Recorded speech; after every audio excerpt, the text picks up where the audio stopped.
Everyone's talking about React content at the moment, and I don't blame them. There's a lot to talk about, and I'd like to join in. I think I've maybe got a perspective worth considering. Cards on the table, I don't really watch streamers. The only time I'll head over to Twitch is to watch the CS. I don't watch any of the prepackaged Sniper Wolf style React stuff either.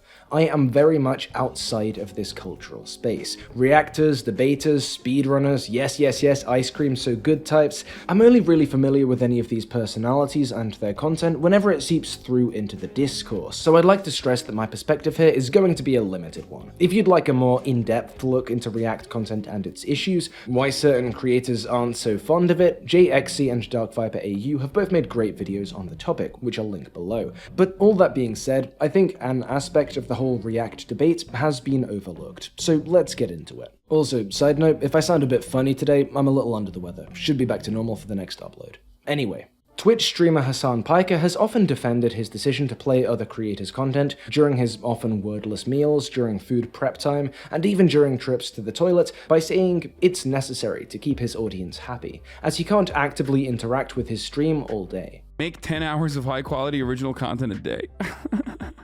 We'll come back to that justification, I think it's quite telling, but this is bad, right? Legally speaking, it almost definitely wouldn't clear the fair use bar, which, to massively oversimplify, depends on whether or not the content is substantially transformed in its reuse, how much of it is used, and the effects of that reuse on the market for or value of the original. And again, Dark Viper AU's videos go into the way that doing this is harmful rather than helpful to the creators whose work is being played.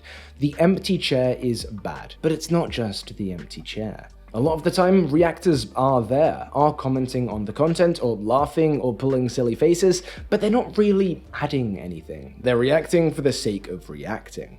Now, the bar for what is transformative, what is adding something substantial, that is ultimately subjective, but something being subjective doesn't mean it's utterly arbitrary. It just means the status of the thing derives from consensus, rather than anything divine or empirical. So at the very least, I think we can all agree that maybe not all the time, maybe not even most of the time, but a good deal of the time, enough of the time that it's worth remarking upon, reactors like this aren't transforming, aren't creating substantially different, new content from existing videos. They're essentially reposting or broadcasting existing content with superficial additions. Sometimes they're on camera during that process, and sometimes they're not. Here's my contention. That is, partially at least, the point. Let's think once more about Hassan. Putting aside that the whole "I have to stay alive continuously" line doesn't work when you're earning millions, putting aside the fact that utility does not equal morality, and putting aside the wealth of alternative fillers Hassan could use for these gaps, replaying highlights from previous streams, playing commissioned short original pieces or royalty-free media, even just throwing up a back soon card, let's think back to the justification. It's to keep the audience happy. But if a reactor's audience is kept happy by this, doesn't that tell us that they're there for the videos, not the reactor? If the audience was there to see the reactor and their takes, their analysis of a video, then this wouldn't be keeping the audience happy. A reactor's audience, then, is there for the content the reactor reposts. Perhaps that enjoyment is heightened by the presence and the thoughtful commentary of the host, but that's just a bonus. If it weren't, if it were the whole enchilada, continuing to run other people's content during breaks as a viewer retention strategy wouldn't be worthwhile. And this points us to a simple truth. React creators aren't React creators, not really. They're React curators. This is the reason audiences stay happy during those loo breaks. This is the reason they're happy watching along with a reactor who barely reacts, or does so non-transformatively. Look, I'm not exactly Galileo for making that point. Reactors as curators is an idea that has been brought up by a good few people, but it's often mentioned in passing. That's what I want to change. I think this is pretty central to the whole thing, because we know why reacting is so popular among creators. Again, Dark Viper AU's series breaks down the financial side of this, but we don't know how reactors and their viewers rationalize these often exploitative tactics. Or we didn't. Here's my suggestion. I think there's a tacit understanding among React viewers and their hosts that part of the value here, part of why they watch, and part of why they pay, comes from the fact that the reactor and their community are giving them better odds on a continuous stream of enjoyable content than the YouTube recommendation algorithm or TikTok's For You page could. Hey, editing pillar of garbage here. If you're still unconvinced that this is a significant part of the reason people watch React content and, why reactors do it, look at what I found while getting footage together for the edit. In defense of React streamers who are doing the work of curating the content, I kind of like how I don't have to choose what I'm going to watch. Streamer Man does that for me. I mean, dude, look, it's not for everybody. It's not for everybody, okay? How's that for evidence? Anyway, back to the script. What the reactor has picked out to stream, what their chat finds worthwhile enough to submit for a viewing, these reacted to pieces have passed through a quality plus entertainment factor filter. The reactor's answer has to be yes to, is this video good? Is this the kind of thing my viewers would like to see and like to see me seeing? Again, this part of the process is curation, not criticism. What's being valued here is taste. Taste isn't a new concept, of course, but it's not exactly an ancient one either. True, there were famed patrons of the arts during antiquity, like Gaius Maecenas, famously the pay-pig of figures like Virgil. True also that the Renaissance saw this practice return to popularity, but oftentimes the goal here was ideological.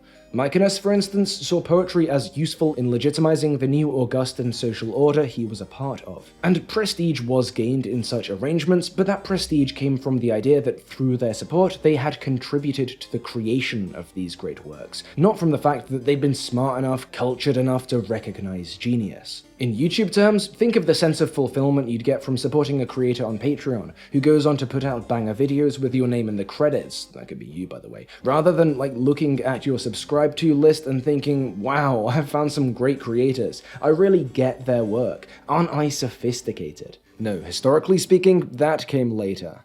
At least in English, taste in this sense didn't really enter the discourse until around the 18th century. One early discussion of taste in a 1712 issue of the influential periodical The Spectator describes taste as that faculty of the soul, which discerns the beauties of an author with pleasure and the imperfections with dislike. It also agrees with the idea that fine taste is, quote, the utmost perfection of an accomplished man. There's some correlation then between having good taste and being a good man. But things developed. You see, if Twitter had been around, if X had been around in the 18th century, god, that's such a stupid fucking name, taste would have been one of those topics that popped up to be re-debated every now and then, like sex scenes in movies, chilly neighbor, or hey, React content, and before long, taste became important. According to critic Tim Fulford, taste, the ability to distinguish and possess shared standards independent of self-interest, came to function as a tool of the elite, a buttress for traditional feudal power structures, a criterion for the exercise of legitimate social and political power. Because taste was innate. Later attempts, such as Edmund Burke's, tried to widen the concept out, suggest that experience and education played a role too, but they were never able to abandon the idea that, as The Spectator put it, the faculty must in some degree be born with us. It isn't that developing good taste makes you a better person then. The idea was that having good taste simply revealed your pre-existing, innate betterness. It ought to go without saying that those standards for good taste weren't exactly independent of self-interest, that even back then, the ideal of objective criticism served to obscure a privileging of the forms and ideas the supposedly disinterested observer was familiar with and invested in, but, probably worth saying that anyway. So, surprise, surprise, taste was politicized. For any of my British viewers, do you remember being dragged along to visit stately homes as a kid and being confused by the size and grandeur of their gardens? Yeah, this is why. Aristocrats hung art, collected poetry, and even landscaped to display their good taste. The idea being that displaying their aesthetic sensibility, showing that they read the best books, that they'd hired the best garden designers, that not making good stuff, but knowing which stuff was good, being seen appreciating the right art, demonstrated to their peers and to the rest of us stinky lower classes that they deserved to run things, to make out like bandits, to profit from the work of others. If then, as I've argued, there is a tacit understanding in these circles that part of the reactor's value lies in their taste, in their ability to curate content, in not what they can turn that content into, but in the ability to introduce and accept videos to a reliably enjoyable communal viewing experience, then I think comparing this phenomenon to that 18th century antecedent is both warranted and also interesting, because if the idea here, held consciously or otherwise, is that reactors have uncommon taste, are discerning, are special, then that explains a fair bit of the culture around reactors. Make 10 hours of high quality original content a day. One reason reactors sometimes give for why they have to keep watching when they can't react or have nothing to add, and sometimes for why they do react content at all, is that the alternative, preparing original content, is too hard and takes too long, and they gotta eat. But that's all true for people making that original content too. There's an exceptionalism at play here. And thinking about taste might reveal how this works. Maybe this is why they feel comfortable freebooting content, why they never ask and simply assume consent, why they rarely credit, why it doesn't bother them that the fat bump isn't real, the exposure is negligible, and why it's not an issue that the original creator's viewer pool is cannibalized. Because they're special little guys, and their real-time employment of taste, that is, curating, streaming, or re-releasing existing content that's passed the vibe check, is just as valuable as the content they're expressing that taste through, and that theirs is a taste so refined that even a handful of remarks on a long-form video are of equal worth to the video itself. This idea of uncommon taste, signifying an inherent betterness, provides a rationalization for why all the above doesn't matter, why they don't have to do the hard work of prepping content, or even reacting to it properly. The taste model helps in understanding React audiences too. As JX's aforementioned video shows, Reactor fans rush to defend content reuse by citing clout gained, even when no viewer increase follows and no shoutout is given. That seems a lot less irrational if these audiences are assuming that the rest of the world values these distinguished tastemakers' marks of approval as much as they do. Clout gained isn't a matter of so many more thousand people seeing your channel, it's a matter of one person who's worth more seeing it. Other people who have written about this topic, like DarkViperAU, place React content as simply a money-hungry grift, place greed as the whole story here. And while, yeah, that may ultimately be the why here, I think considering how that why is pursued and rationalized is important. Unless you're an out-and-out sociopath, avarice can only be facilitated by a mental justification, however flimsy. Divine Right did this for your greedy medievals, Bootstrap's mythology fills this role for the boomer entrepreneur, legitimizes his worker exploitation, and maybe, on some level, that subtly aristocratic idea of uncommon taste serves to justify reactor scumminess in a similar way. I've no doubt that some of these lot do simply think, this strategy is easy and lucrative, I love money, yay, but I'm equally confident that sometimes people are in denial. People engage in mental gymnastics, people latch onto ego-stroking narratives to avoid asking themselves hard questions. And as those narratives go, the idea that they're special, that they and their audiences have taste, that's why it's okay for them to get the bag, that's why it's okay to disrespect and disregard creators to do so, must seem an attractive one. Just like England's early modern landowners, gazing warmly upon their heaving bookshelves, observing their neatly ordered prospect views,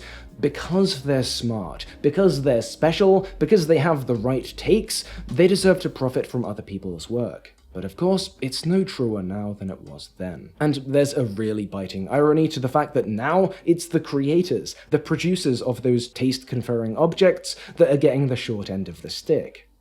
I want to be very clear that I'm not claiming to have psychoanalyzed any reactor in particular here, and that not all of what I've said will necessarily apply to the people I've mentioned by name or shown visually. All I want you to take away here is the general model of taste-based exceptionalism, and I just want you to bear it in mind as the discourse continues. Maybe you'll find it fits, maybe you won't, but at the very least, I think it'll be useful to consider.